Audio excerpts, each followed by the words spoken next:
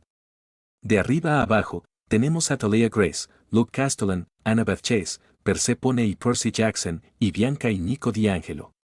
El nombre de Light sigue siendo correcto. Y antes de que alguien intente algo estúpido, cabe señalar que Light es hijo de Pontus, el primordial del mar.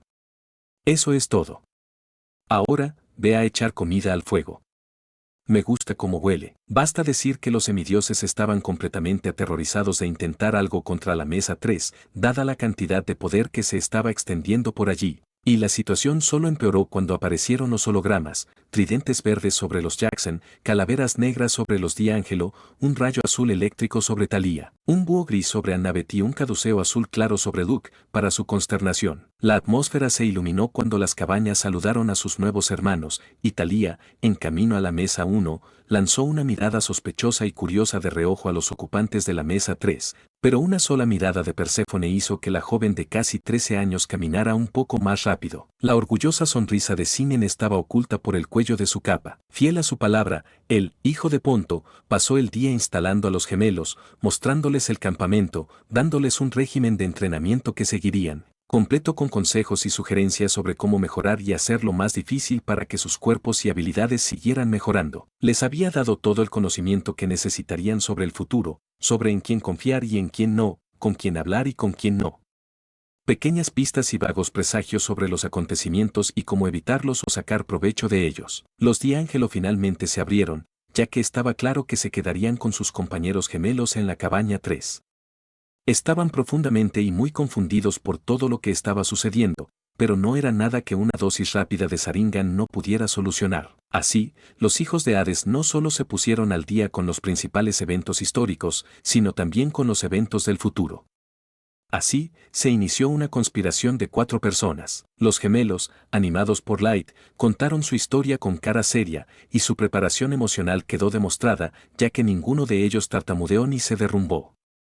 No se podía decir lo mismo de los D'Angelo, que estaban completamente horrorizados y agradecidos por los pequeños favores. El almuerzo y la cena iban y venían, y los eventos notables fueron Annabeth, Luke y Thalia presentándose formalmente al quinteto, indagando sobre habilidades e identidades e historias de fondo, cuyas respuestas eran medias verdades, mentiras piadosas, honestidad brutal y una realidad aterradora. También puso a los gemelos bajo una cierta luz para el trío. Por todo lo malo que les pasó, estos dos lo pasaron mucho peor. Aunque no se habían hecho amigos, era un comienzo, y Thalia aún no estaba segura de qué pensar de sus primos, especialmente de los D'Angelo, ya que su padre había intentado matarla no hacía ni 24 horas. Pero eso era de esperarse, honestamente. Otros eventos incluyeron usos sutiles del Sharingan para configurar hábilmente el futuro, un episodio en el lago de las canoas que involucró una manipulación exagerada del agua, una charla para Nico y Bianca sobre su poder y cómo maximizar sus habilidades, tal como lo hicieron Percy y Perséfone. Los hijos de Hades experimentarían por sí mismos más tarde, y sus compañeros gemelos les ofrecerían consejos cuando pudieran. Llegó la noche y ya casi era la hora. Sinnen llevó a los gemelos a un lado, hacia el bosque. Podían sentirlo, ya saben, la atmósfera sombría, el aire oscuro, la presencia desolada. Los gemelos eran muy conscientes de lo que estaba a punto de suceder y los acontecimientos del día habían derribado sus barreras. Por eso, cuando Light se arrodilló, ambos se abalanzaron sobre él y enterraron sus rostros en los huecos de su cuello y lloraron. Sinnen los sostuvo con fuerza hasta que terminaron. Hay una cosa más que necesito enseñarte, dijo. Lección 100. Dejar fluir tus emociones.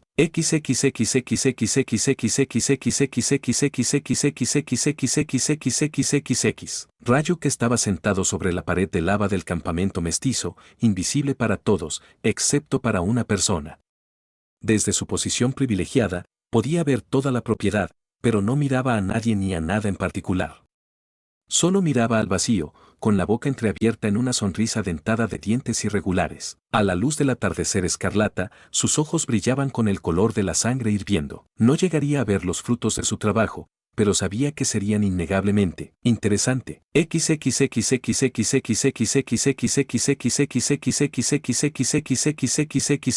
Mundo Shinobi, 25 de diciembre de 1014 AS. Cuando Sinnen abrió los ojos, vio que estaba de nuevo en el santuario de la máscara Uzumaki, con la máscara de Amaterasu en la mano.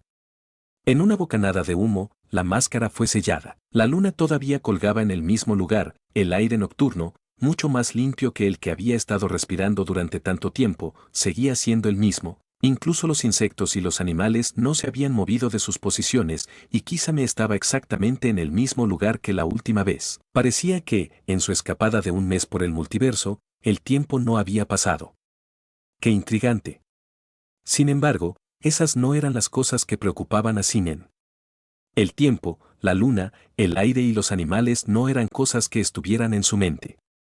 No, todo su ser resonaba con una sola cosa, una furiosa batalla interna que exigía atención y acción. Entonces, este es tu mundo, dijo Ryuk, con los ojos brillando en la oscuridad. El aire es mucho más limpio que el del mundo humano de esos otros lugares. El cabello de Sinnen le cubría los ojos y su boca formaba una fina línea. Giró sobre sus talones y sus pisadas fueron silenciosas contra la vieja madera del santuario. Se fue y Kisame apareció a su lado como un borrón. Vaya, ¿ya terminaste? Solo han pasado unos segundos. ¿Estás bien, chico? Sinnen, Kisame. Oh, sí, correr. No hacía falta que le dijeran 2 veces al monstruo de la niebla oculta, esa aura, ese aire, esa sensación de aniquilación, devastación, destrucción y muerte inminentes eran demasiado grandes para ignorarlas. El chakra de Kisame se expandió por su cuerpo con tanta intensidad y velocidad que su capa revoloteó a su alrededor y el aire silbó estridentemente. El hombre tiburón desapareció con tanta fuerza que la roca sólida que se encontraba debajo de él se dobló y se astilló. Kisame aceleró a velocidades comparables a las de los aviones Jumbo, pasando de 0 a más de 700 millas por hora. Casi la velocidad del sonido. Probablemente le dolerían las piernas más tarde y sus espirales de chakra probablemente estarían enfadadas con él, pero sabía que no quería estar cerca de Sinnen cuando se ocupara de lo que fuera que lo molestaba. Mientras tanto, volvamos con el semidios. Estaba intentando contenerlo, intentando mantenerlo bajo control y alejado de él, pero el ser se debatía, luchaba y se abría paso a zarpazos hasta la superficie, exigiendo ser liberado. Los puños de Sinnen se abrían y cerraban, sus dientes rechinaban con fuerza, su labio inferior se curvaba hacia arriba y hacia abajo, y unas cuantas lágrimas errantes recorrían su rostro y desaparecían debajo del cuello de su capa. La quietud de la noche se vio perturbada cuando el viento empezó a levantarse, pequeñas piedras en el suelo empezaron a bailar, los animales y los pájaros huyeron en todas direcciones y la tierra empezó a temblar. Los ojos de Ryuk brillaron mientras observaba cómo se desarrollaba todo esto y su sonrisa se hizo más amplia. Entraron, no, dijo con picardía, presionando botones que nunca deberían presionarse. Se metieron en ese corazón helado tuyo, excavando en su interior, y ahora nunca los volverás a ver. Te encariñaste igual que ellos, y ninguno de los dos volverá a verse, hablarse ni escucharse hasta el final de todo. ¿Y cómo estás lidiando con eso? Luchando contigo mismo. ¿No fuiste tú quien les dijo que dejaran fluir sus emociones? Vamos, muchacho, no seas hipócrita. Deja que salgan ese dolor y esa ira, que todo el mundo sepa de ese dolor. La sangre que se filtraba del ojo derecho de Sinnen comenzó a sangrar. Echó la cabeza hacia atrás y el dragón de las 13 cabezas rugió.